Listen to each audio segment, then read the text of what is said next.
अरे कुंवर के प्यार में, कुंवर के प्यार में मजा आवेला। सटा समते घरी दोसर देह भइल बा। सही बा। अभी सब हम छोड़ल चाहते हैं।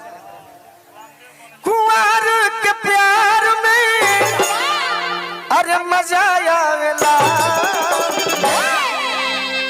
अरे लूटत लहार में मजा आवेला।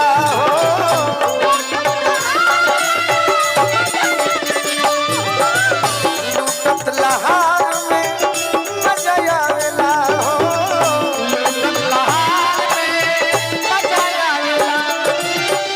नहीं हर के यार में,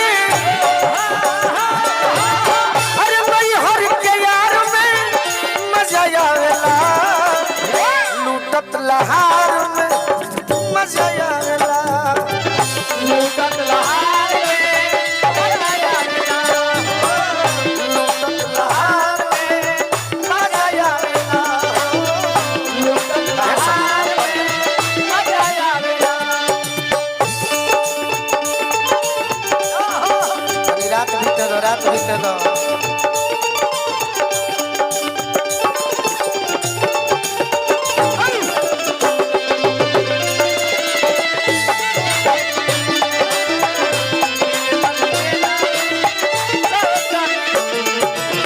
देखो हमार गीत सुनबो तो मजा आई कि कहाँ कहाँ मजा आवेला। कहाँ कहाँ घर परिवार से बचाई के नजरिया, गोरिया के धोई के भरया कंवरिया। गोरिया के धोई के भरया कंवरिया। गोरिया के धोई के भरया कंवरिया। घर परिवार से बचाई के नजरिया, गोरिया के धोई के भरया कंवरिया। गोरिया के धोई के भरया कंवरिया। गोरिया के धोई के भरया कंवरिया। अखबार में भरला पर कहाँ मजा आवेला कहाँ पूछो। कहाँ मजा आवे? मिलन पिछुआर में, मिलन पिछुआर में मजा आवेला।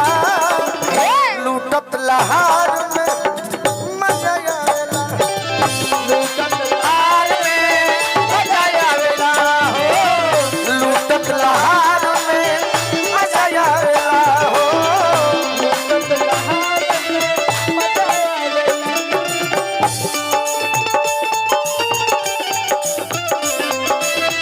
एनियो रही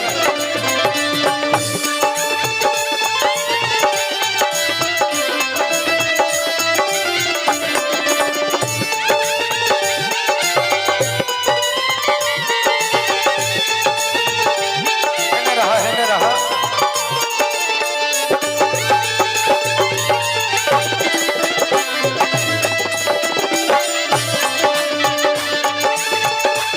जिया पहलवान बना रहो। लूटत लहार में मजा आवेला।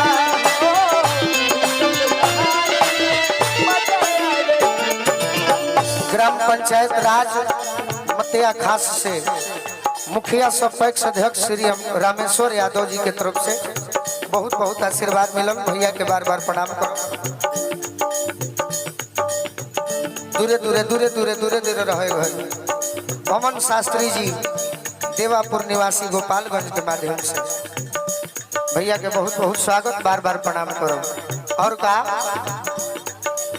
रात में पलंगवा पर राजा जी के संगवा निक लगने हमें निहारे ले अंगवा।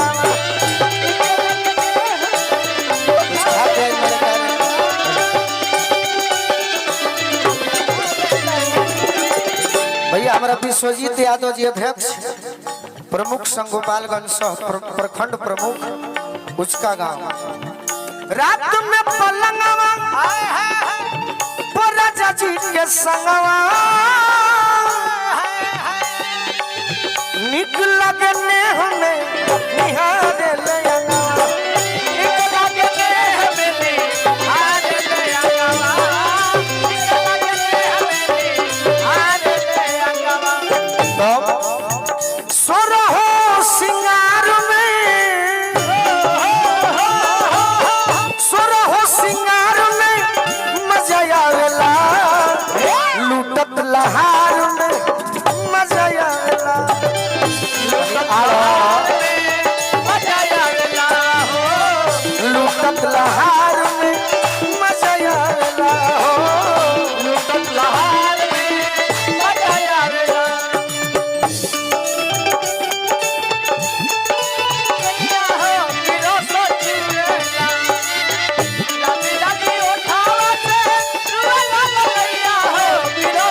भैया हमारा राम नरेश चौधरी जी Durga guest house marriage house Thawe Durga मंदिर ब्लॉक के ठीक पूरब राम नरेश चौधरी जी के तरफ से 1000 रुपए का आशीर्वाद मिलो। और का ये चाह अब तोहरो नाम भुलाई जाता नहीं दिन पर दिन में मिले वो में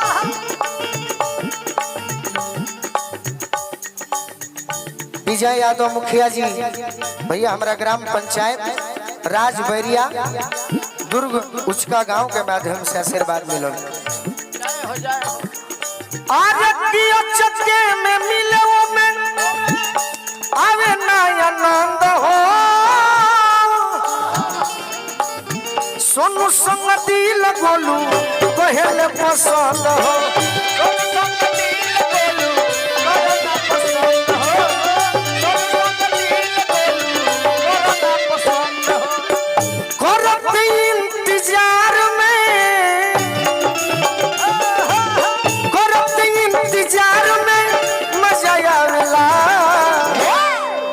केहू के प्यार में करो इंतजार में अरे मजा आवेला तो अरे लूटत लहार में मजा आवेला हो लूटत लहार में मजा आवेला हो लूटत लहार में मजा आवेला चला दिया अरे कुंवर के प्यार में मजा आवेला अरे लूटत लहार में